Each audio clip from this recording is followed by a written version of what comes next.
Welcome to the Cinema Psycho Show, the madhouse for film freaks and film fans of all types. I'm your host, Brian Coddington, joined by my fellow co-host and filmmaker, John Woolscroft. You're not Brian. Get rid of that thing. Oh, hey, yeah, get that off. It's my birthday. It's my birthday. Yes, it's your birthday. Yes, birthday. And for our visual audience, which you all should be, I'm holding up a sash that says, it's my fucking birthday. Because it is his fucking birthday. Well, it was. Well, it was. Yes, It's not anymore. Yeah. We're a couple days past. But happy birthday, John. Oh, thank you, sir. Happy birthday, John. I got to hang out with John at a surprise party that he had no idea was coming, right? Yeah. Well, the thing is, it was like outdoors in a park area and people were holding up signs, but from the distance in the car, yeah, I'm so naive to this stuff. I was like, oh, is there some kind of protest going on over on like ice or something? And then as I got closer and I saw the sign said happy birthday, I'm like, and I recognize these faces. And I almost spoiled the fucking surprise. Do you want to tell people how I almost spoiled the fucking surprise? Yeah, so the turn that it took for me to go down the road to see, the birthday surprise in the park, across the street at the turn was Brian. And again, I didn't expect anything. So I'm like, that guy wears a hat like Brian. Yes. And the funny thing is that my wife, I kid you not, she knew I was going to be running late. And like, I texted your fiance and I was like, yeah, I'm going to be running a little late because it was just late for me getting out the door and everything. I was making I was potluck. So I brought like a watermelon salad thing. And it was, thanks. Yeah, thanks. First time I ever made that. But I was like, I'm going to be late to this thing. And I'm like, I looked over to the collection of people and I'm like, oh, well, John's not there. I'll be fine. But I was at this light that I kid you not I think it was broken. Like, I think it did not work. And it's a busy intersection in this park. And so like I was standing there for, I kid you not, like 10 to 15 minutes waiting to turn. And of course, like in that time I see John turn in and I'm like, oh, fuck. I ruined the surprise. But it was a good time. It was fun. Like it was a great time. I got to hang out with a lot of our fellow listeners. Some of y'all who were there, you're also listeners, and that was great to hear. And speaking of which, before we get into our episode on Planet of the Apes, I do want to mention one really cool thing that's now out there, speaking of our fellow listeners. And that is that, as of today, our annual, I'm calling it an annual audience survey, is now live for you all to fill out and let us know how we're doing. Okay. So we did this last year. John, do you remember we did this last year? Oh yeah. Mm-hmm. Yeah. And I know surveys suck. Okay. I know surveys suck. If they're short. No, this one is fairly short. Okay. I know they suck. But here's the thing. We've been making this podcast for almost 10 years. Okay. And we've only done, this is our second survey. Okay. So why am I doing the survey? Why is it important? Well, first and foremost, it's important because I want to know if what we do on this podcast is what you all who listen and watch want. Okay. I want to make stuff that you all enjoy and you all look forward to each and every week. And the only way I can know that is if I ask you. Okay. So that's why we do things like the survey. That's why I have things like the newsletter. And that's why we do YouTube, is to kind of see what you all want. Okay. On top of that, there are things that I want to try going into 2025, the back half of 2025 and 2026 with this podcast, but I need to know if it's stuff you guys actually want. Like, I would love to have more engagement from you all. I want to get you all who listen to us regularly involved in the podcast to some degree. And again, the only way I could do that is to ask you. So that's what the survey does. I would really appreciate it if everybody who's listening, or if you listen all the time, or even if you've listened to this, say 6 months from now, because the survey, I'm not going to close it out. We'd keep it live. Fill it out. Let us know what you think of the podcast, what you like, what you don't like, where you'd like it to go, because that stuff really is helpful. John, you got any 2 cents to add to this thing? Oh, yeah. And as Brian said, it's a quick but important survey that allows us to, as he said, understand how the flow of the show should go. So if you're about to go to bed, take an extra 5 minutes. You're on your cell phone anyways, probably, unless you're one of them types that leave in the living room and read. Oh, good for you. But no, if you're on your phone anyways, just take like the quick survey, then put your phone down, put the rain machine on and go to sleep, So yeah, just do us a quick favor. It's not too much of your time and it really helps us grow the show. So if you get a chance, please do. Yeah. Link for it is in the description of this episode, both on YouTube and as well as our audio only versions. Please check it out and complete the survey. Now with that business out of the way, let's talk about Planet of the Apes. And we're talking not the Tim Burton one, not the Mark Wahlberg one, not the recent ones, the new franchise, like the old franchise. And if you're wondering, like, hey guys, why are you talking about a 57-year-old Minky movie? The reason is, and well, also, John, why did you make a big deal at your birthday? Who cares? I'm like, hey, first off, that hurts. Secondly, this year, Brian and I decided that we're gonna pick like specific films for our birthday. And because we're gonna be 40. Yeah, Brian, I don't know if you want to give away yours in September. I will. Okay. Yeah. So in September, I'm turning 40, and we're gonna do Nightbreed. Great movie. One of my favorite Clive Barker films. Not as good as Hellraiser, in my opinion, but still really, really fucking good. Well, I heard it in my head because you said what I was gonna say, but my brain short-circuited and almost said one of the best Clive Owen movies. Clive. That's Children of Men. We all know that. Yeah, that's his greatest movie. That's his greatest one. But let's be fair, he hasn't made too many great films. But no, this movie was kind of an awakening to me of understanding, subtext and having a film that, for a growing boy and a growing film addict like myself, I was like maybe like 12 to be like, oh, this is about race relations. This is about class. This is about nuclear war in a time where we were so deep rooted in the space race and the Cold War, of culture, of standing. And that I was like, oh, wait, this is what movies can do. And so that, kind of was a huge awakening to me. And it's funny that this movie also comes out the same year as another movie that was, if you don't know your history, you could go, oh, it's just a movie about a bunch of people trying to eat a bunch of people in a house. But if you understand what the filmmakers are doing, in 1968, we also had Night of the Living Dead.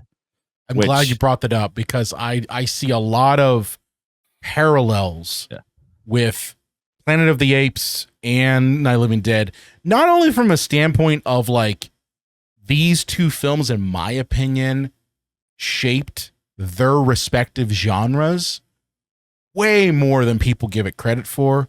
Like, you could make connections, be like, modern sci-fi owes Planet of the Apes way more, in my opinion, than it does to, say, Star Wars. Yeah. I think if you're thinking about what are the tenets of science fiction, what are the tenets of horror, especially from a standpoint of like speaking to societal things, right? Like not just spooky castle, Dracula, Frankenstein, whatever, but actually speaking to real life horrors and real life things happening to people every day. That is where genres like sci-fi and horror really have shined. And they all can be traced back, in my opinion, to Planet of the Apes and Night of the Living Dead. They just can. And here's what I think is interesting. And as Brian and I have both mentioned, Brian more than I, but that the Academy Awards don't mean anything. But they don't. But here's they really don't. The 1969 Oscars, which recognize the best movies of 1968. Here were the nominees: Oliver, fine, whatever, okay. One Best Picture. Okay. Funny Girl, yeah, The Lion in Winter, which is a very good movie. Rachel, and Romeo and Juliet. Yeah. Now, here's my list if I was going to switch it up. Best Pictures of the Year: Planet of the Apes, Night of the Living Dead, Lion in Winter, 2001: A Space Odyssey, and Faces by John Cassavetes, or Rosemary's Baby. These movies all ignored. It's this turning point where you can see films changing in Hollywood. It's the cusp of the 70s revolution. Yep. But the Academy doesn't realize that yet. Well, let's be honest here. Like, if we're and you know, obviously, like we're big horror fans, but we're giving kind of a little bit more attention to sci-fi and specifically Planet of the Apes with this one. But I really do believe that the roots of sci-fi that speaks to societal issues is not rooted in film. It's rooted in television. You know, you have The Outer Limits and Twilight Zone, two series that were revolutionary for their time, for their writing, like Rod Serling's writing, which also was contributed to Planet of the Apes. Like, a lot of people don't know that, but like in the first couple drafts, he wrote like, how many drafts did he write? Like 30? There was, it was a shit ton of drafts. Yeah, the internet likes to boil it down to Rod did this, and then somebody came in and made it a little lighter and a little more filmable. But well, there's always so many more drafts. But yeah, there were so many drafts that Rod Serling did to Planet of the Apes, but they picked him because he had experience with making science fiction that spoke to societal things. And that's what Planet of the Apes ultimately is. It's a thinking man's sci-fi film. Okay? It really is. And I'd be interested to see what a younger generation thinks, because I've always looked at films in the context of history. Like, you know, what was happening? What was this a conversation of? How revolutionary was this at this time? Like, you know, I look at a movie like the original King Kong, and, you know, I don't laugh at the effects. I think like, wow, how groundbreaking for the 30s these special effects were, you know. So I look at movies in contextualization of when they came out. Now, granted, you can have, you know, the Scorpion King, which that ending where the Rock's a tarantula. Oh God. Like is bad because they did it badly. It wasn't because of when it came out. PlayStation 2 graphics. Yeah. But you know, I look at movies in, you know, context of history of when they came out, and I wonder if people would see it today and think, oh, this is quaint, or this is, you know, like not really that impactful. But you have to remember, in 1968, few people were willing to go here and to do this. And I'm glad you mentioned Rod Serling. He's a hero of mine, and I love The Twilight Zone. It's still, all these years later, one of my favorite shows. And the reason that Rod Serling did The Twilight Zone was that he wanted to do direct, in-your-face commentaries on the world around him. And back then in the 1960s, television and the film industry were like, or even, you know, the publishing companies were like, yeah, you're not gonna get any work out if you're commenting on stuff. People don't want that, or they're not ready for it. They're too scared. So he realized, if I guise it through horror, sci-fi, and suspense and otherworldliness, I can get my message across, but it's going to be like under the guise of entertainment. And he brings that to, you know, Planet of the Apes. It's, in my opinion, it's the opposite of Hitchcock. Yeah. Like Hitchcock, and I again, I respect him for his craft, but I dislike him for his personal life. But Hitchcock, he made spooky movies, he made suspense. Not a whole lot of subtext there. Right. It's not a whole, what you see. He's not speaking to society's problems. North by Northwest is a great movie, but it's what you see on screen. There really aren't many layers to it. Now, granted, upon rewatch of Planet of the Apes, Charlton Heston's horrible in it. Like, he has some of the worst. I know I don't want to jump to it yet because there's a lot to get to. But like, one of the things that I can't stand in this movie is Charlton Heston's dialogue, because I almost think that he thinks, oh yeah, this is just a fucking B movie. not gonna get any awards, not gonna have any sort of thing. So I'm gonna ham the fuck out of this thing. Well, that's just him in general. I mean, my I know. dad, like, he always told me anytime we would watch, like, this or Omega Man or Soylent Green or anything, or that what is that stupid Easter movie? 10 Commandments. Oh, yeah, I know what you're talking about. 10 Commandments. Yeah, if you watch a Charlton Heston movie, you're gonna watch a man overact. Like he can't out. He's like drama's version of Jim Carrey. But I'd say he's Golden Hollywood's Neil Breen. Like in terms of that's maybe a hit cruel, bro. No, but like in terms of like the overacting that you see from Neil Breen, like pretending to be human. This is like, let's take that and go the opposite direction and hyper-humanize him. Like, it's so bad. I was, when I was getting my notes together, I was trying to think of like, okay, John, you can't just fawn over this. You got to talk about like, what do you think some of the faults of this movie are? And the only like true one I could think of, if I was honest with myself, is Charlton Heston's performance.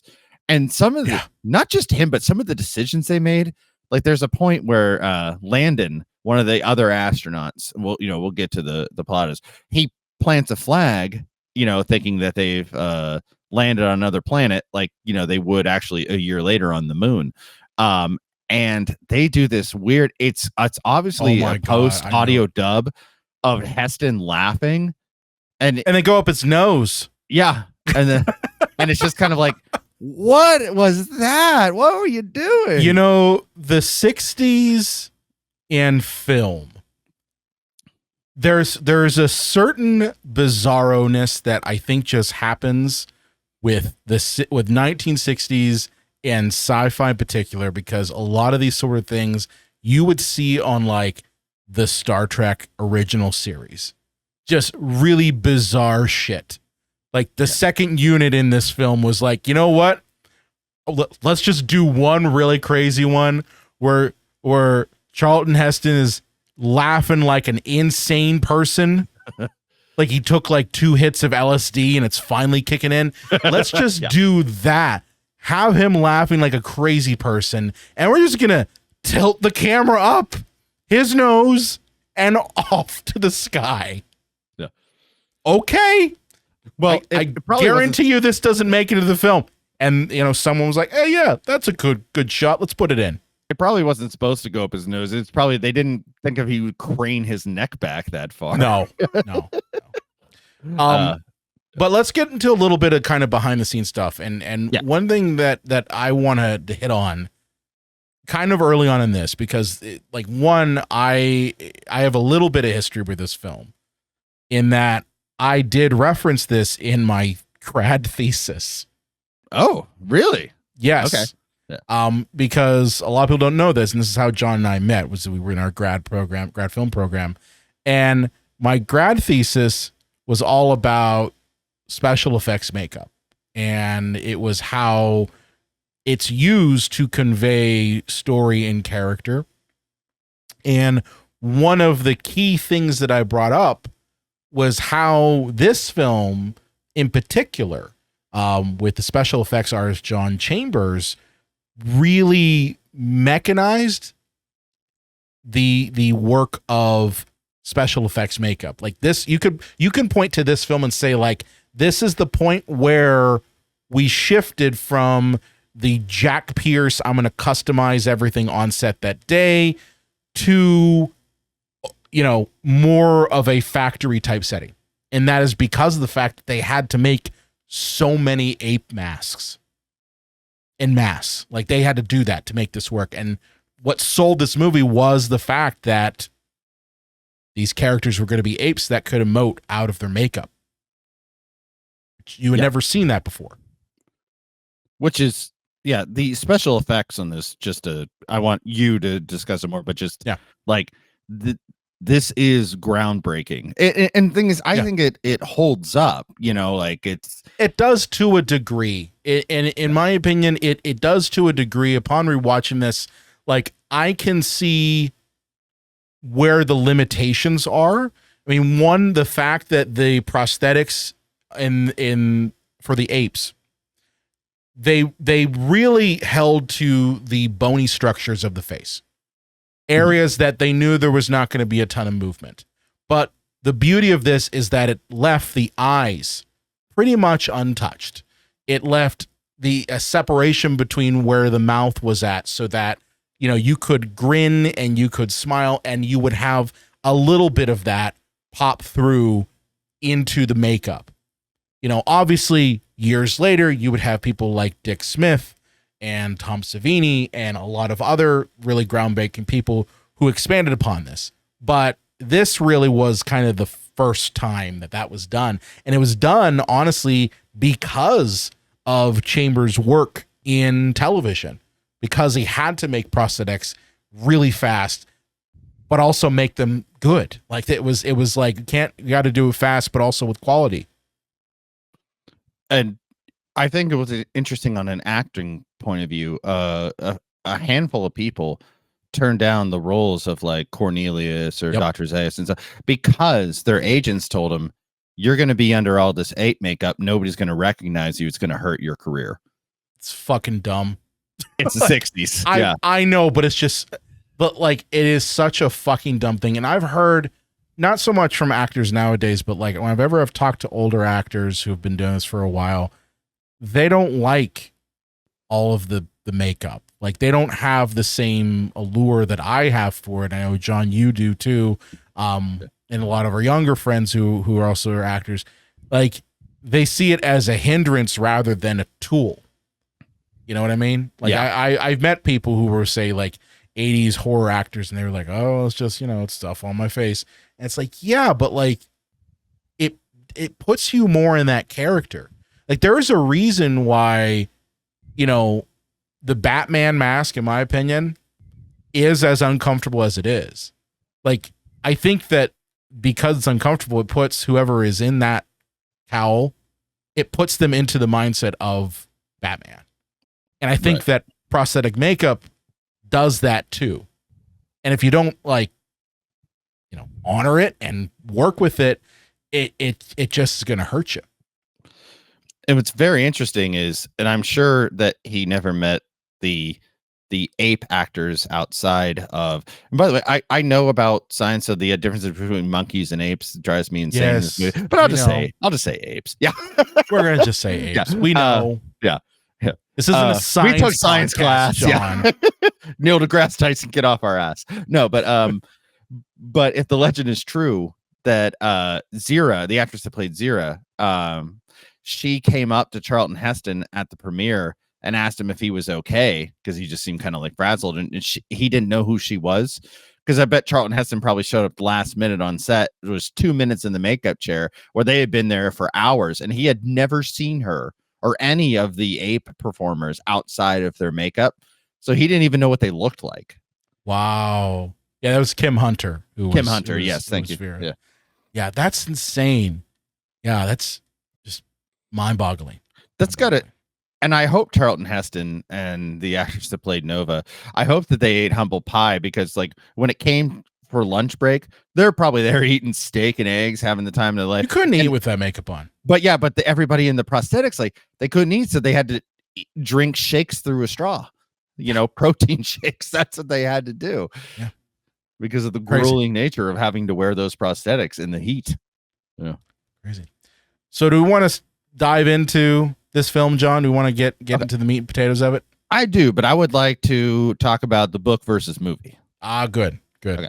Yeah. So, I didn't know there was a book first. I'm terrible. I didn't know there was a book version. Yeah. This started as a French, I would say, novella. I think it reaches novel standpoint. But the book starts with an intergalactic solar sail that finds a message about a journey from Earth to Betelgeuse. No, not Michael Keaton, but the star Betelgeuse. I got a little excited when I saw it was Betelgeuse. Yeah. It's ape time. It's ape time. You just got to say my name 3 times. And in the book, they go to a planet that's basically Endor.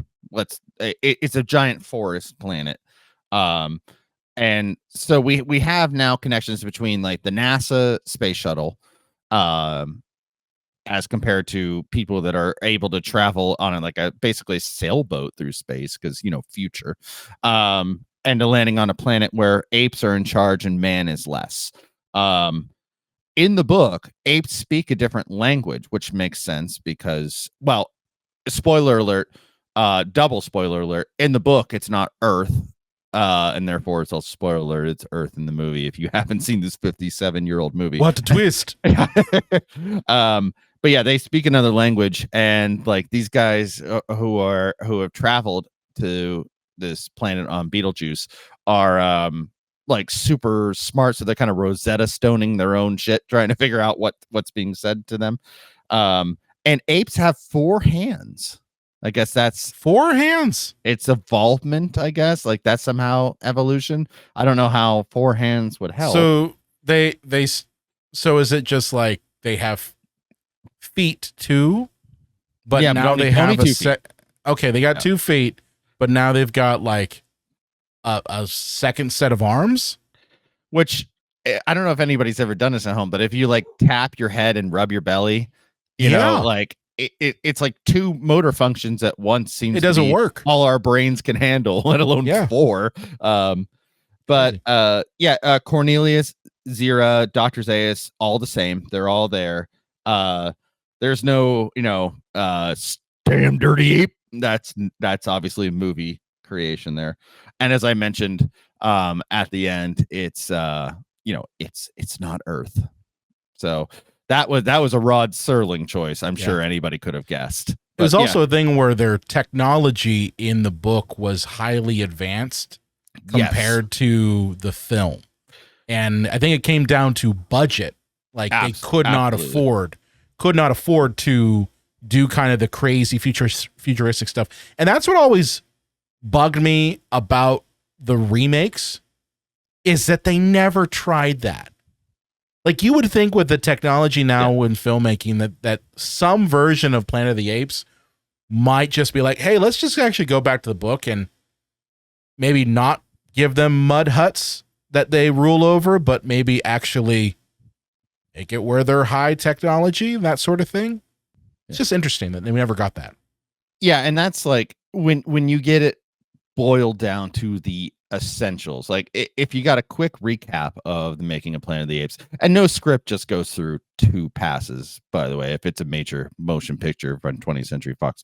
But if we want to boil it down to its bare bones, Rod Serling was faithful to the book, where the apes have ships and cars, and it's a futuristic kind of looking world, and they went, we can't possibly, handle this in a budget sense. So they handed the script off to another writer who not only went, okay, well, let's just say like this is the beginning of a new evolution world. This is like post-Rome or pre-Roman Empire kind of world, where they're getting by and they have clothes and shelter, but nothing too fantastic. And then that way we can shoot it. But this person also introduced a lot of the humor into it, like the line like, oh, human see, human do, or when there's a trial and the apes do can't see, can't hear, can't speak no evil. Really introduced the humor elements into it. And Serling, to its credit, gave him credit. He said, I handed in a very complex, very somber script, and then my predecessor came in and basically made it more humorful and enjoyable, but also made it filmable. So I give the credit to him. Yeah. No, I mean, honestly, I like the humorous elements of it, because I think it makes a lot of the philosophical discussions in this film, which there are many, go down easier because of those moments of humor. And I mean, granted, like I Charlton Heston, not the greatest people, like was head of the NRA, kind of not a great person. He seemed democratic when he was younger, but then he latched his whole train to Reagan, and the rest is history. He did. But he is a funny part in this film. Like, he really is. Every time he talks, it is hilarious and overacted. And I imagine that if you had anyone else in that role, it just wouldn't work. Case in point, why in the sequel they tried to get a knockoff Charlton Heston, and it didn't work. Yeah, and I just sidebar, I love the sequel. The new astronaut who comes to Earth, because you know it's got to be the same formula again, finds out like maybe 15% through the movie that it's Earth, and he just kind of like shrugs it off. It's like, what do you know? The huge reveal of the end of this one. What do you know? Yeah, didn't know this that. looks like a New York subway station. What? Yeah, crazy. But yeah, I mean, I guess if you haven't seen it, the long story short is we have 4 astronauts who are leaving Earth, and they are going in journey of new land. They have sacrificed basically their existence for this. Like there's no coming back. It's going to be hundreds of years in the future, maybe thousands. They're more or less testing a theory. Yeah, like that's the thing, is they're testing a scientific theory when it comes to, like, you know, space and time. Like, if you go at the speed of light, are you gonna age, or is the planet gonna age when you return? Basically. And Charlton Heston is smoking on a spaceship. I gotta talk about this. Yeah, I gotta talk about this. You're in an enclosed area where you've got flammable gas, okay? Oxygen, flammable gas. And you're just lighting up a cigar. Waxing away. Cigar, you're gonna have go a cigar. far. Yeah. Waxing away about humanity. I wonder when we return. Yeah. Will man hate his fellow Brother. Man? Yeah. Will he deny his neighbor food? I wonder. Let me go stare at my hot space chick before I go into to Slumberland. Now I'm just gonna put the cigar out right on the nuke button. Yeah. He does have a weird look at his fellow officer who is asleep. Who's like the sexy female astronaut who of course dies in the first 5 minutes. Hey, that's Nixon. Well, this is Nixon's America. You're allowed to stare at your unconscious coworker. Yeah, but yeah, it's a little weird. Yeah. And he even mentions her later when he's like talking to Nova. He's like, "Oh yeah, she was the sexiest girl in the whole spaceship because she was the only one." Yeah. That's why she didn't know anything about astronauting, but she was hot, so we just kept promoting her. It's just so weird. It's so weird. But yes, he's smoking in a pure oxygen environment. But yeah, and they all go into hypersleep. Like, he's the last one to go into hypersleep, you know, and they wake up earlier than they should. They've crash landed on 6 months. It's supposed to be 6 months later. Yeah. And they realize that, you know, the 3 men have lived, but the female has died. She got a crack in her hyper chamber sleep pod, and she is mummified. Yes. And they've all grown beards that look fake as shit. Which, yeah, by the way, if you're in a sleep pod that is supposed to keep you from aging, shouldn't your facial hair stop growing too? You would think, like, it. I mean, if we're gonna be splitting hairs here, shouldn't their fingernails be also growing? Like those ladies you see like in the sideshows that are like, they're like 29 inches long. Or like when people thought that that there were real vampires because they didn't understand the science of forensics, and you know, they would say like, oh well, look, their nails grew and their hair grew, so they must be still alive. It's that sort of logic here of, yeah, we're not going to care. Like, yes, they've been only asleep for 6 months. They grew a beard, but really it's been like 2,000 years later. Yeah. And I do think that there is an importance to this, that, you know, in film, the idea, well, and I guess possibly in life, is that women bring life, men bring death. So the only semblance of life in progress on the ship is dead. And we have 3 symbols of death If you're looking at it in a nihilistic sense, but I look at it that in that lens because this film looks at it in that lens. This film is very nihilistic. Oh yeah, no, this is very much a negative film. If you're not going into Planet of the Apes and going like, I feel happy at the end of it. Yeah. And honestly, that's a good thing. I don't like the idea that every movie has to have a happy ending. And I this is at a time period not unlike our own where the world's on fire, and your media is going to reflect that. And if this movie had been a happy ending film where, Nova and Taylor, they just on their horse, just running away along the beach and everything's fine, and they don't encounter a giant Statue of Liberty that's been blown to hell. Spoilers. We already did. But if it was not that, and it was just like, oh, they survived, they lived their time on the planet, I don't think it would hit as well. I don't think it would hit as hard, and really have that sticking point that it's had for decades. Well, this film, like, it borrows from like the Italian neorealism kind of thing that I think in a bizarre, I might be reaching here, Dr. Strangelove does, where at the end it's just kind of like, well, humanity's fucked. Like, we're gonna blow each other up with nukes. Enjoy the time. I think you might be reaching on that one. Yeah. I mean, the movie ends with humanity has killed itself. Right, but Dr. Strangelove does it in a tongue-in-cheek sort of way. Sure, but the world still ends. Yes, but I think there's a difference where it's like you almost kind of have that what's the word you use all the time when you're talking about, it's a German word about like Schadenfreude. Yes, that's it. Dr. Strangelove has that Schadenfreude type of humor when it comes to the end of the world, right? Yeah.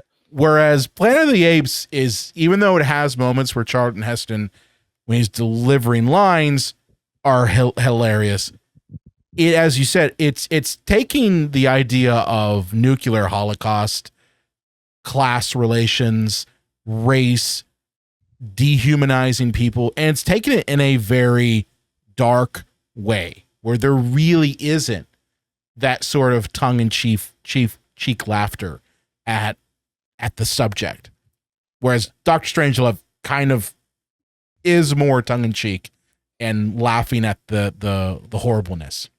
Yeah, the absurdity. I think you're reaching a little bit. I think you're just reaching a little bit. Okay, but yeah. So our three surviving astronauts are trying to figure out. They're like, okay, well, let's see. There is air. There's water. If we can find some potatoes or whatever, we're gold.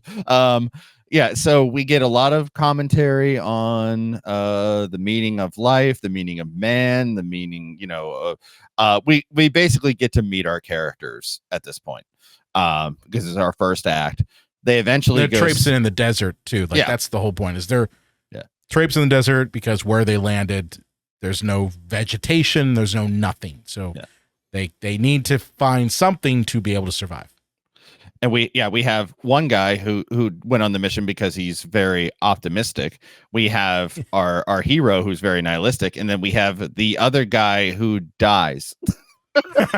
No, those are our three guys. So we have one guy who's there to die. One guy who's there to die. Doesn't have a whole lot of lines or a whole lot to say. He shows up later in the film. But we see him later. Payoff. Yeah. But they go skinny dipping. People steal their clothes, so now they look like every other human. Which, by the way, in the book, everybody's naked because French. But in a movie, you can't get away with that. So they're wearing loincloths. But yeah, so are our heroes, and probably the most iconic scene in the movie, other than the ending, is when they're realizing like, oh, all the humans are primitive on this planet. We'll be running this place in no time. Yeah, like I noticed that too, where to play into the whole idea of this film is that man is a destructive beast.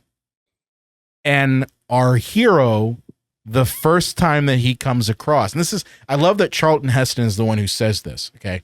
Because beginning of the movie, what does he say? Is man trying to conquer their fellow man and steal their food out of their hand. And what does he say? The minute he comes in contact with another living being, in a couple weeks, we'll be running this place. All these idiots will bring me food and I can fuck all the bitches. Yeah. Yeah. Like, and it's like you are literally the epitome of the thing that you hate. Yeah. It's amazing how we don't turn that mirror around. But yeah, I'd say except for the ending, the most iconic scene in this movie is the hunt. Yeah. Where we get introduced to the idea that apes are evolved, man is simple. And so it's like reverse on our planet, where a different line of ape has evolved to be the higher species, and us, a different version of ape, has not. At least as we understand it at this time. Yeah. And the question really becomes like, how did this happen? Like what led to humanity being lesser than beast? Or it's just like, at the time we think this is just how it is on this planet, that too. Yeah, it's just kind of reversed. And Landon gets or not Landon, I'm sorry, Charlton Heston gets a shot in the throat, which grazes him but also stops his ability to speak, so we can have the movie moving forward. He's captured, and we start to see how this society works. It's a primitive society, but they've evolved enough that they're an organized culture. They have clothing, shelter, access to food. They have doctors and politicians and stuff. So it may be primitive, but it's not so primitive. I would call it some version of monkey ancient Rome. So. But they have a caste system. Yeah, and it's easy to do it by different. I found I want to tap into the caste system here, because I wrote down like how I envision these. This caste system. All right, so you've got the orangutans who are at the tippy top. These are these are your politicians and also your religious leaders. Mm-hmm. They, in essence, control the society. Okay. Then you have the gorillas, who are dumb, warlike, and glorify violence. Grunt workers. Yeah. No, I don't even necessarily call them grunt workers, but I look at them as warlike and glorify violence, and they're fucking dumb. Yeah. Okay. And then you've got chimpanzees. Now, I thought, how do you best describe the chimpanzee cast in this? Here's what I wrote down. And I know I'm going to get pushback from this. And this gets at a little bit of politics, sorry. But I view the chimpanzees as liberal intellectuals who both support the system and criticize it, and are ultimately weak despite their knowledge. I certainly think that is more than fair, because I thought of it more on a simplistic level. Like, they're like the doctors, the therapists, Like, I thought about this after watching it this time around, and I never saw this, and maybe it's just because of the world we're currently in. But like, upon watching this, I'm like, the chimpanzees, and more or less Cornelius and Zira as well, but like, they know that their power structure is fucked up. Mm-hmm. They know that there is truth that is not being acknowledged by the other powers, but they do nothing to fight against it. And they just come off as very naive and unwilling to actually challenge the power structure, despite the fact that they see and are knowledgeable enough in knowing how fucked up it is. And I feel that that's no more better. Summarized. Yeah. Words hard. Yeah, words are fun. Summarized then in when Charlton Heston Taylor, he makes an airplane out of a piece of paper. Yeah. And it's a matter of Zira being like, look, it floated on air. And Cornelius is like, flight's an impossibility because why? Because Dr. Zaius and the orangutans told him.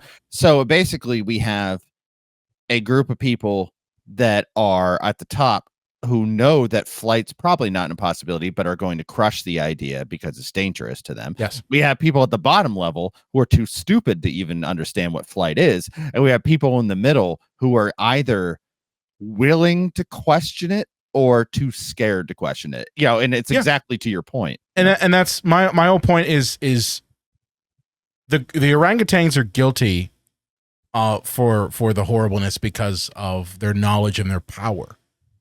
Right? The gorillas are guilty because of their actions in support of that power. And the chimpanzees are guilty because of their blind allegiance to this power, despite knowing that there is more that they are knowledgeable of and they're not acting on. Like it the whole point of them being like, oh, well, we don't want to be accused of heresy. And we're going to believe Dr. Zaius when he says he's not going to, give us to a tribunal and basically kill us. It's like, dude, of course he's going to fucking kill you. Of course he's going to do it. Because you threaten the power structure. So, like, it's that naive nature that just kills me with the chimpanzees in this. And, it's so funny to me thinking about all the backlash we're getting now on the Superman movie from the right, which I haven't seen it yet. I'm gonna see that tomorrow. Which I saw it and it was great, and like you're reaching right. But anyways, the fact that this movie would be so slammed as this is just woke propaganda. Oh, 100%. 100%. If anyone from the right wing saw Planet of the Apes now, well, they're probably not even thinking about it, but they would not be able to look at this and go like, huh, those gorillas look a little familiar. They look a little familiar. Orangutans look a little familiar. But what I think is actually like something that like, a question of woke, not a real question, but just that fact that, do you notice that Zira is actually like the smart and brave one of the couple, and Cornelius is the timid coward? Like, yeah, she's the one who's willing to like fight for revolution and truth. And Cornelius is like, I just kind of like my job and I just want to hide, But, Zira gives no fucks when it comes to, pushing her agenda, pushing what she believes, and really fighting for Taylor. It's pride ties. Although, again, I'll say this, she benefits from a system that subjugates people. Mm-hmm. Yeah. Like I think it's important to bring that out, is like the chimpanzees are not blameless. And I find it funny that intellectualism in this film is only accepted if it supports the power structure. Exactly. Yeah. Like Dr. Zaius is a doctor. He's a smart person. But if it's anything that goes against like the line that the orangutans in power have, it's no, we can't have that. Yeah. And so, long story short, the story revolves around Taylor trying to get his voice back to let him know, like, hey, I'm from another planet. I'm not like the rest of these simpletons, and eventually after he escapes and runs out, he does get his voice back, and we get our over the top Heston, you damn dirty ape, and get your stinking paws off me, you damn dirty apes. Yeah. And that's where we get into our like, would you call this the second half of the second act, or does that enter our third act where I'd say the second half. Yeah. Where now our orangutans are basically doing like crisis management. Where it's like everybody doing mental gymnastics. They're doing mental gymnastics too, and they're saying everything. They have this whole fucking tribunal where they're like, yes, Dr. Zira, you must have Frankensteined this human to talk. You've trained this human to talk. It's not possible that this human could be, For real. It's a doublespeak that we see all the time. We still see it today, where it's like, wait, so many people couldn't have like gone out for the No Kings March, earlier this year. They had to be George Soros had to pay all these people. They had to be bought. Everybody Yeah. knows that, John. Like, it could not be that many people showed up. Actually believe in something. Yeah, no, No. it couldn't possibly be, so yeah, and then eventually, because I kind of want to get on some of the themes of this movie. Taylor is able to escape. He finds the Statue of Liberty. Lol. So we'll get to that. You blew it all to hell. Oh my God, I was wrong. It was Earth all along. But yeah, there's some of the commentaries. One of the first things that I wanted to bring up, the endless cycle of negativity that, the movie, you could boil it down to, if you want to make this a race commentary, which Sammy Davis Jr. did. He thought it was the best movie about racial commentaries that he's ever seen in 1968, mind you, is the idea that, you have in our world, hooded Klansmen running, down through, farmlands, Black Americans to lynch them. And then in this movie, you have that reversed, which I can't help but feel that's a commentary. But not just a commentary where you flip it on its end, where the attractive white male is being hunted, but a commentary that everything is reciprocal, that everything is an endless cycle of negativity. And to steal a line from Jurassic Park, that progress is an ugly thing, and progress being the rape of the natural world, that we're doomed to repeat ourselves. What do you think? I see, unfortunately, a lot of parallels to now, like now. And if you had asked me, John, if you had said, okay, I want you to review this film, but we're going to review it, before the last election. Yeah. I would have probably pointed to stuff in 1968. A lot of that. But like, it's hard for me to not look at this movie and see parallels between the dehumanization of man by the apes and the dehumanization of immigrants that we currently are dealing with. And like you brought up the whole scene where they get rounded up and put in cages, and I'm just like, what's the difference between that and what ICE is currently doing? I'm not trying to make this fucking political show. I'm not. This is a political movie. I'm just pointing out. Pointing out the obvious here, or the dehumanization of LGBTQ folks based on scripture.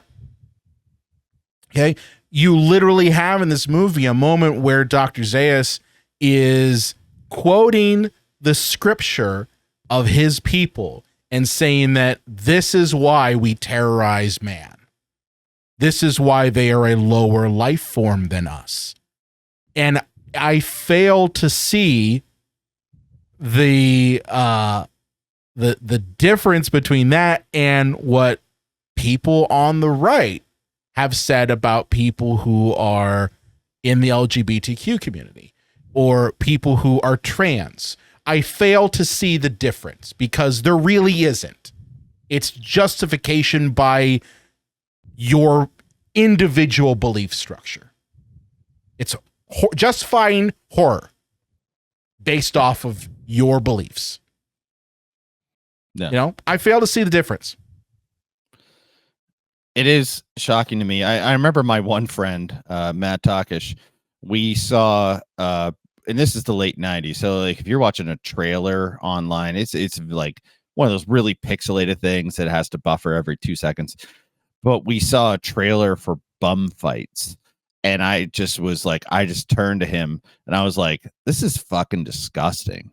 And he turned to me and he went, do you wonder how Nazi Germany started? And I was like, oh, wow, that's deep for a 15-year-old to say. But I'm like, yeah, I guess I get it. When you lessen someone else's existence, they become a pest.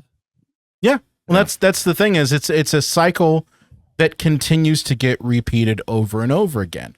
What was 1930s Germany is now 2025 with people in the LGBTQ community and immigrants. And it's the same things. In this movie, you could swap characters and there's no difference. There really isn't. And it's sad that we're repeating this over and over again. Yeah, they're not people, they're monsters. They're an infestation, right? They're criminals, thugs. Yeah. Worst the worst. And some of them I'm sure are good people. But yeah. But I want to talk to you about the importance of myth. And with this movie, I think of an episode of The Simpsons, and for people who aren't Brian and I's age, this is the golden age Simpsons. So I'll try it was good. I'll try to wrap it up as quickly as possible. But Lisa Simpson finds out that the town founder, Jebediah Springfield, was actually Jebediah Sprungfeld, and he was actually a scoundrel and a terrible person. And she finds this out, and and then she wants to go to reveal the truth at the big Jebediah Springfield, parade, and she looks around. It's such a Lisa thing to do. Yeah, right. Yeah. And it's like she looks around these bright and happy faces and how important it is to them. And she doesn't reveal the truth. And it reminds me of the man who shot Liberty Valance. When the guy finds out the truth about Liberty Valance, he rips up his nose. He goes, and he said, "What are you doing?" He says, "When the myth becomes, or when the legend becomes true, you print the legend." And what do you think about the idea that, yes, Zaius is the bad guy here, but I think that he is desperately trying to keep his small eco structure in place. Do you think that there is any credit to his lies and fabrications for the greater good? I think there is I think what started off as probably an earnest attempt to avoid the horrors of nuclear war that befell the earth. That, yes, the orangutans probably had an ounce of protection, and that's why they did what they did. But here's my retort to the idea of the myth becoming important to the structure. When systems are built on the foundation of a lie, eventually it rots from within. You can't have an existence based off of a lie. There is a reason why, as kids, we eventually age out of Santa Claus. There's a reason, okay? And it's because you mature and you understand that this is fantasy. But imagine if it was like, no, we're going to hold on to that. That eventually starts to affect everything related to who you are. And I think that having a society based off of a lie just cheapens everything else that's built on that society. Every truth becomes in question because of that single lie. That's my thoughts on it, though. Yeah. So there are philosophy courses, or for philosophy majors, their final test, I think Stephen Colbert even said this because he's as a philosophy graduate, is that his final test was one question and a bunch of blank paper. And the question was, is it better to know or not know? And you had like 20 pages with pen and paper back then to write your answer and defend it. And so it's better to know. I think it's better to know because you can't be blissfully ignorant. You cannot prepare for the challenges that life and the world gives you if you are blissfully ignorant. Yeah, you might be happier. Because I think that's one thing that always comes up, right? People say like, well, I want to be lied to so I don't have to be confronted with the truth. But it's a thing where eventually the truth is going to happen whether you like or not. That's why, a lot of people have issues with The Dark Knight Rises. Because all that movie is the truth having its day. Michael Caine has a great line in it where he's like, sometimes the truth has to come out. Sometimes it hurts people, but it has to come out. And that Harvey movie Dent had a bigger dick than yeah. No, he didn't. We all know the Dark Knight is swinging. But it's just the thing where that original lie that was built in the end of the Dark Knight ends up destroying every person connected to it.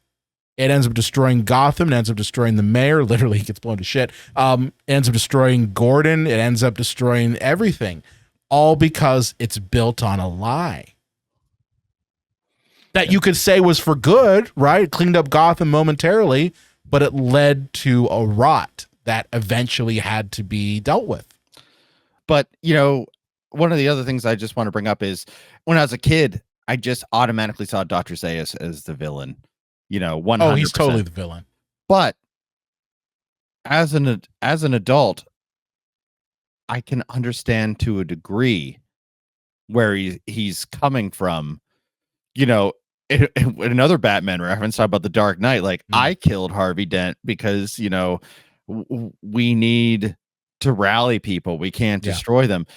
I see Dr. Zaius now as a man who was corrupt and let the power go to him. But like, you know, he says, like, I feared your coming, you know, and what would come of it. Basically, this movie is kind of underlyingly saying, which I couldn't say in 1968, is that it's there's no belief in God here because, you know, the man used to exist and that we believe in an ape god, but wait, there was man before us. And that like evolution is just the nature of the world, and that, you know, it's kind of an atheistic movie. Yeah, arguably, is that like I feared your existence because I knew you would come someday. And my question is, in terms of defense of Dr. Zaius, Brian, and this is heavy. If you were ever handed something that proved to you, and let's just pretend for argument's sake that the rest of the world would accept it too, that Christ undeniably was not the Son of God, would you share it, or would you? Okay, you would. Without hesitating.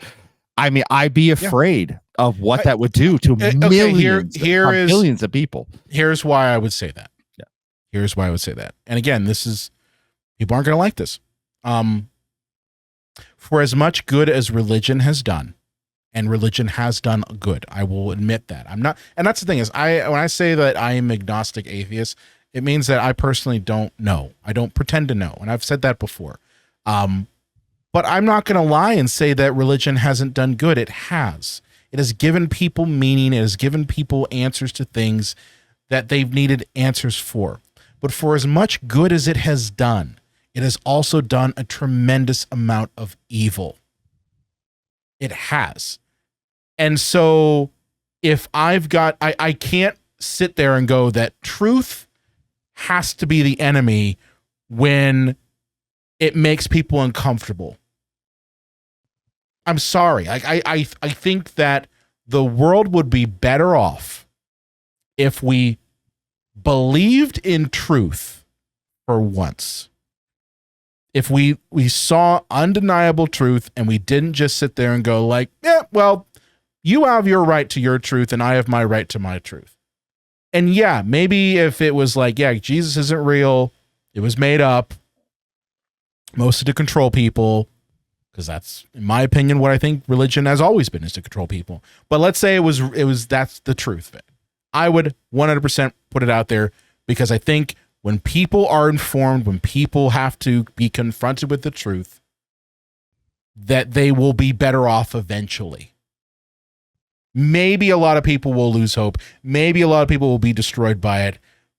I can't sit there and go that being blissfully ignorant is better than not knowing what is real and what is fictional.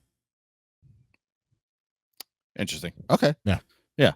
I think of that, of that 1 billion people, and I think I'm being generous here, let's say just 250 million of that billion across the world are like religious zealots. Like, you know, some people that are like, oh, I don't go to church, but I believe in Jesus, or like, oh, I go to church once a week, but that's kind of, you know, but those that are like have dedicated their life to the Lord, you know, and then you tell them, and again, for this analogy, they just accept it as truth that like, oh no, he's not real. Like, it's gonna be flipping anarchy, you know, everything's gonna fall apart. But know? John, I mean, I'm sorry.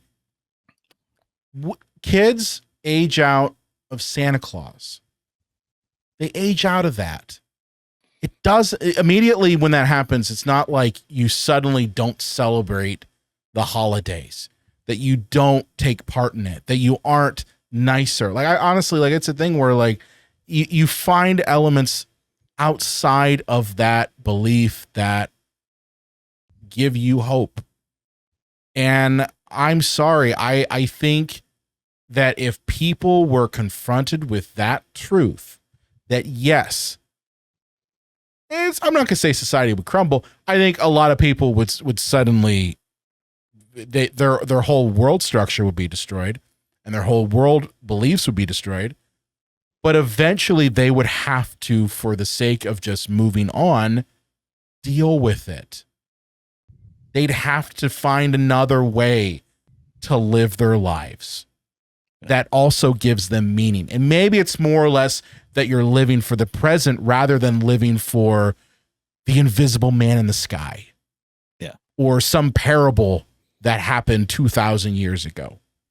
Like, that's what I'm thinking is maybe you start to live for now and live for your family and live for your friends and live for life rather than obsessing about a book that was written 2,000 years ago. I don't know. Again, I'm not, this is heavy shit. And I have a feeling our regular audience like, Brian and John aren't joke making this episode. Poopy caca fart. But you can let us know in the survey if you don't like this shit. Oh shit. But speaking of things that are not going to lighten the mood, it starts this movie coming out in 1968 with the race relations and you know, the ladies burning the bras and the assassinations and you know, everything going on with Vietnam and nuclear war. Do you think that this movie is just a timely parable of when it came out, or is this a never-ending conversation of man's desire to fulfill the pleasure principle? Never-ending conversation. I mean, I was not joking when I said that earlier episode that this movie kind of feels really familiar nowadays. And it's a thing that when you look down through history, even since 1968, a lot of the things that we have dealt with keep repeating over and over and over again through the lens of this film. Like there has been multiple times where we have dehumanized people. Nowadays, it's immigrants and LGBTQ folks. Go back 20 years. Oh, don't forget the trans. Oh, well, yes, don't forget the trans.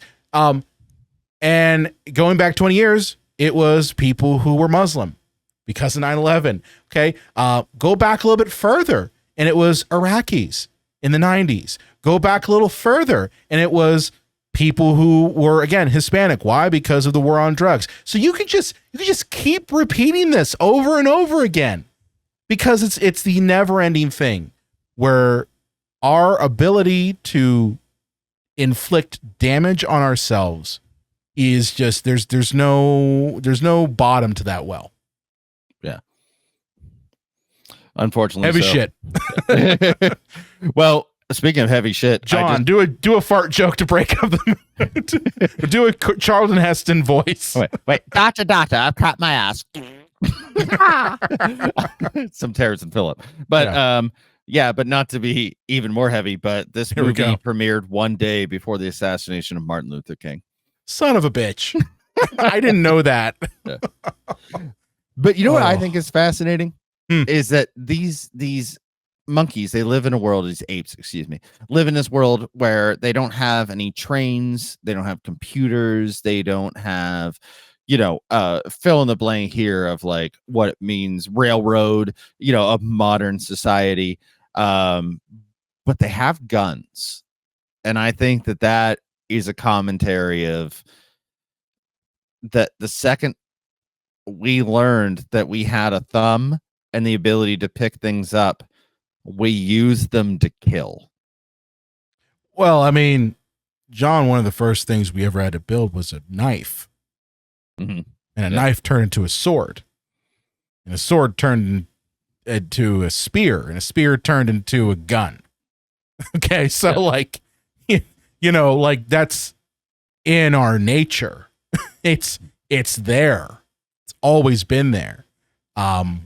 It's just a thing that you would hope that after the destruction of Earth with the nuclear holocaust, that maybe like that would be the one thing that the apes would learn instead of everything else. Like they took one aspect of man itself will lead to your destruction, but they kept the thing that man did that led to destruction. They kept the tool. They got rid of the people, but they kept the tool. Yeah. But I guess like at this point we should just get to the big climactic ending yes. of this. Yeah, we're the most Taylor downer of downer fucking endings ever. And I will say this, like for all of our lane brains out there, I watched this probably my 50th time, but I watched it with her. She had never seen it before, and somehow, some way, the ending had not been ruined for her. And we were sitting there in our house, and she just turns kind of ashen white to me when she realizes it's the Statue of Liberty. And at first, I was just kind of thinking, how was this never ruined for you in popular culture? But secondly, like, it was so amazing to see a reaction to that ending. Yeah. That I feel like people outside 1968 probably don't get. Oh my! Well, you got to figure like this. That was probably the biggest gut punch in ever. Like that you didn't have movies that did this, where the whole film you don't know that they're on Earth and that humanity has wiped itself out until that moment.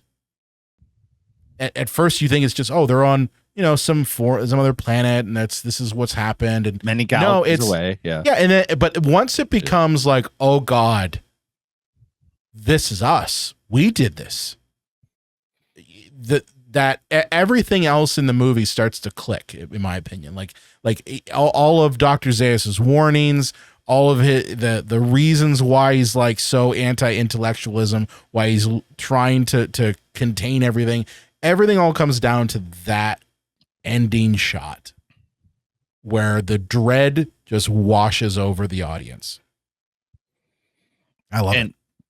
You know, and the whole movie talks about like there's nobody that's allowed to go into the forbidden zone because the orangutans are probably still trying to clean out the existence of man, because there's a scene in the movie where there's a human doll that talks and says mama, and like Heston is like, why would there be a human doll that talks, Doctor? You know, and his brilliant just blows a giant hole in his belief structure of humans have never had the ability to talk, and they've always been stupid, and they've always been dumb. And it's like, no, that's not the case. And then when you realize, like, oh God, that doll's there because it got blown to shit. Yeah. That somehow survived the debris. But yeah, and I think the ending, I would have loved this movie anyways, and I still love this movie regardless, but like this ending, the bravery of an American, 20th Century Fox, an American studio doing what I basically equate to as abstractly can get. I don't want the audience coming at me. An entire neorealism ending, you know, of, oh, you're watching this and you've been judging this entire ape colony and how they run things, but they're only here because we all fucked up. We were destroyed and millions of years have gone by and evolution took the next step. And all that's left is symbols that we used to believe in that now are just terrifying landmarks for a new species that have no idea that meant liberty and freedom in the most prosperous country in the world. No, it's a horrific nightmare to them and their progress. My favorite aspect of this is the idea that the Earth is going to survive whether we're around or not. Like that's the thing right there that should really just, if nothing else, hit you in the face. Wars, climate change, the threat of nuclear holocaust, that's all great. The Earth is going to be here no matter what. We just might not be here for it. Like that's the whole point. And something else is going to take its place. Just like we took the place of the dinosaur, right? Mm-hmm. There's something else. We're not guaranteed this spot in the evolutionary chain. We're just occupying it right now. And the whole thing is that as humans, the real tragedy is that we are fully capable of making sure that does not happen. But we are our own worst enemy. We have the ability to create technology. We have the ability to do all this stuff. No other animal has had that outside of man. But we're also the ones who are dooming ourselves. And that's the crazy thing about it. But I love the fact that the Earth is going to be fine. George Carlin has a good routine on that where he's like, when he mocks Save the Planet and his 1991 special jamming in New York. And great special. I know the exact special because that's what special. I based a lot of my life on was George Carlin's jamming in New York. Yeah. He goes, the planet's fine. The people are fucked. You know, the Earth is a self-cleansing thing. It will be here long after we're gone. It'll shuffle us off like a surface nuisance, and it will continue on however it deems best. You know, so we're not trying to save the planet. We're trying to save ourselves. Let's be honest here. John, do we want to get to some reviews? Oh, yes, please. Film? Okay. I'm excited. Okay, so again, everybody, I don't see these reviews ahead of time. No. I have not seen these, but Brian told me he's got some like interesting ones to very much intrigue me since was my I have one bringing to this. Yeah, I have one really good one that I'm going to want you to guess who the reviewer is. I'm not going to tell you who it is, but I want you to. Oh, I can guess who it. Okay, yeah, this one I'm going to ask you who it is. All right, so let's go to the first one here. And this is the one I want you to guess at. Okay. So this came from a well-known reviewer at the time. Okay, and this is pulled from their review. Planet of the Apes is one. It is not great or significant or profound. Occasionally, it is distractingly cute, as when the apes rewrite one cliche after another. Man see, man do, for example. Two apes, all men look alike. But this is part of the fun. So is that much publicized ape makeup. It does look real by Jingo. And after all, while you really do start thinking of those apes as individuals. Also pulled from this review. What I'm getting at, I guess, is that Planet of the Apes is much better than I expect it to be. It is quickly paced, completely entertaining, and its philosophical pretensions don't get in the way. If you only condescend to see an adventure thriller on rare occasions, condescend this time. You have nothing to lower but your brow. Now, John, who do you think wrote that review in 1968? Was it Roger Ebert? Yes, it was. It was Roger Ebert. Burning in Hell. He did not like this movie. He did not get it. He did not see, like, we spent what, John, like an hour and 24 minutes right now really digging into the many layers of this fucking movie. Roger Ebert didn't see it that way. And then he was alive in 1968 seeing this film and then seeing all the things happening around him. and he didn't see it like that. Well, interestingly, I guess if I was to teach an intro, like a freshman course in college, to understanding like the bigger concepts in films, I would maybe show them this and Night of the Living Dead. And I know that I've seen Ebert's reviews, and he's very like flowery about Night of the Living Dead. And I think the idea, like science fiction, can turn off a lot of snobs, where Night of the Living Dead is grounded in reality. Yes, it's about zombies, but it's people actual people in real time in our modern day survive in a house against an invading horde.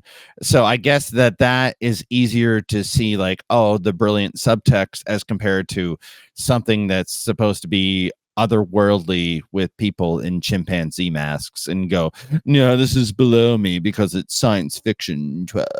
Yeah. So I don't get it though. Like I mean, Night of the Living Dead, for what it's worth, it is not as smack you in the face with its messaging as I think this film is. It definitely is there. Like it is right, 100% there.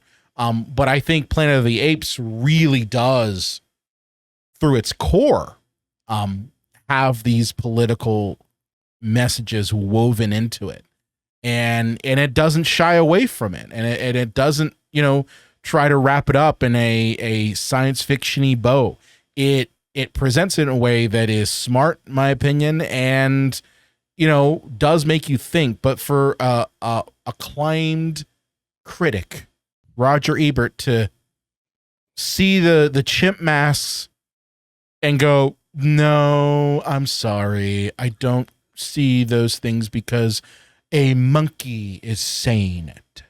Like that's where I'm just like, fuck you. He sounds like Gene Siskel there, to be honest. Like, yeah, I know, but like he just comes off like a dick. Like I don't get it. I don't. And I wanted to start that one off because I'm like, yeah, it's my favorite person. All right, so let's go to review number 2. Never trust anyone over 30. Nice reference. As somebody who, by the way, again, from the top of the episode, this is my birthday choice for the video. For somebody who just turned 40, I would actually probably change that phrasing to never trust anybody over 40. So, and everybody out there, don't trust me.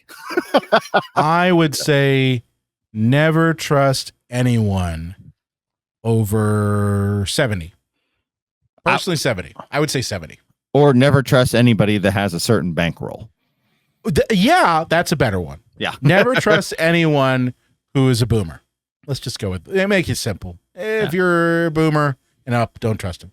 But I found that line funny coming from Charlton Heston when he's talking to Zira's nephew, who's like the radical of the bunch, who's like, he wants to fight the power man. Yeah. Wants to fight the power man. And he's like, Lucius, never trust anyone over 30. And by the way, I'm well over 30. Well, I almost like, doesn't every line he delivers in the movie have a hint of condescension, but I don't even know if it's intentional? Yeah. Every line he has is that. It's swarthy, like grandiose in his dialogue. He sounds like Captain Kirk, but a little bit more articulate. Yeah. So I could almost see, but I mean, God only knows, because Charlton Heston's the one doing the performance, where he's like being haha wink wink saying that, or if the line is supposed to be actually accurate to the beliefs of the time. I don't know. Well, like that was a line from the hippies. Yeah, right. Like that was a common line. It was something of don't trust anyone over 30. So like it's funny when you've got Mr. NRA, you'll pry my rifle from my cold dead fingers. Not yet. I know not yet. I know back then he wasn't. But it's just funny that he is saying this. Yeah. And I'm just like, okay, okay, It's like hearing just from leave it Kevin there. Sorbo now. Yes. Yeah. Or Dean Cain. But also it's funny because he's like shaving his face, which one thing I found kind of funny is where did he get shaving cream to shave his beard? They went, hey, Where did he get it? Can you shave it without any shaving cream? He's like, fuck you, 20th century fucks. but I'm just saying like where did he get some Gillette shaving gel? Cornelius jizz. Oh, okay. Okay, we're gonna call it that. But there are some things in this movie that just don't make any fucking sense, and that's one of them. So I'm like, none of the apes have shaved their face. So where the fuck did you get shaving cream from? I almost just said that there for all of our listeners who went, wow, the guys are getting real serious here. I'm like, I just gave you, there you go, Cornelius. There you go. Yeah, you had to wait like over an hour for it, but there you go. Yeah. All right, review number 3. All right. This is a negative one. I found this one from Rotten Tomatoes. This is from John Dooley of Salon.com, and he says, a dreadful film, a compendium of clumsy dialogue, one-dimensional characters, risible plot turns, and long silences broken by incomprehensible, meaningful looks. Man, he just wanted to pull all the $10,000 questions out, didn't he? Oh, 10,000 words. 10,000 words, yeah. Compendium, risible. Okay. He got his thesaurus out. Hey, dude. Yeah, that's your look on it. You know, it's one of those things that, granted, Letterboxd, you're supposed to give like a quick analysis, right? Yeah. Like, so I'm not questioning this person, but it's one of those. This was from Rotten Tomatoes. This wasn't from Rotten Tomatoes. Okay. Yeah. But just like, you know, if you want to say Citizen Kane is a terrible movie, it's like, okay, we all have opinions, right? But defend it. Tell me more. Like, I'm assuming that if I were to click on the full review, as Rotten Tomatoes only pulls out. It's just like an extensive. Yeah, this guy write like a okay. Oh, they all did. Like these are professional critics. Yeah. So like there probably is a much deeper review similar to Roger Ebert's, which shits on the film even more. But I guess what I found funny was the fact that they saw every character as one-dimensional. And they aren't. They're not the deepest characters. I would say they're more archetypes than anything. Yeah. But they're not one-dimensional. They're representative of real life people. Like you could look at Cornelius and point to so many people that fit that archetype. And I think that's what's lost on this critic. But, you know, hey, man, respect your opinion. Just heartfully disagree. Respect your opinion, but you're fucking wrong. Okay. Review number 4 is our last one, and it is from Brian Webster of Apollo Guide. And he says, this is shallow stuff that's as banal as the social views it criticizes. Wow. Cool story, bro. You know, I brought this up at the top of the episode. Like, this is a commentary in 1968 on 1968. This is 57 years ago. If you're looking at it in a lens from now and not looking at it in a lens of when it came out and not looking at the greater overall picture, then yeah, you could see it as shallow and kind of obvious, but you have to understand movies in an historical lens and an historical context. I don't even think you have to look at it and exclusively through the lens of 1968. You cannot ignore the parallels of modern life in this film. You can't. I'm sorry. Like you either are blissfully ignorant or you're just fucking stupid if you cannot see those parallels. So like for this guy to say, what did he fucking say? He said shallow and banal. Fuck you, dude. Like just fuck you, you blissfully ignorant fool. That's what I will say to this person is fuck you. Okay. I'm sorry that it was not highbrow enough for you. Sorry. Go watch Planet of the Apes 2. Maybe that'll be more highbrow. Go watch Dr. Zhivago. Yeah. Yeah. Okay. Good talk. Yeah. Good talk. I'm glad we got to do this one. I'm glad we got to celebrate your birthday with this one. I think it's gonna be. I think this is gonna be a common thing where we will have our birthday picks every year, and this is kind of the start of it. So yes, happy birthday to you, John. You're 40 now, and we're not to trust you anymore, according to you. Exactly. Yeah. Every opinion I had on this movie's wrong. It's wrong. Don't trust him. So final thoughts, John, on Planet of the Apes. I almost just want to it's weird to thank a movie because hundreds of people work on a movie. A movie doesn't make itself, but I just want to thank this movie for being such an important commentary and such a movie that opened the doors. Not that there weren't ones before, but just that were just such a glaring commentary on the world that we lived in or at that time. But for me, being a 12-year-old boy who realized that movies could be more than just man wants something gets in way of man conquers problem, man happy, that they can be more than just that. They can be more than just a 3-act structure. And that was a floodgate to me to challenge myself and to open the world of film by a movie that on paper could be so simple. Guy crashes on a planet of super intelligent apes and they don't want him to talk. On paper, it seems so simple, but it's so complex. It's so rich. It's so beautiful. And a movie that just opens so many doors and windows for me as a creative force. And so I'm so grateful for it, for that. So. Awesome. Good. That's a great thing. My final thoughts are this movie, I think, is more relevant today than it's ever been.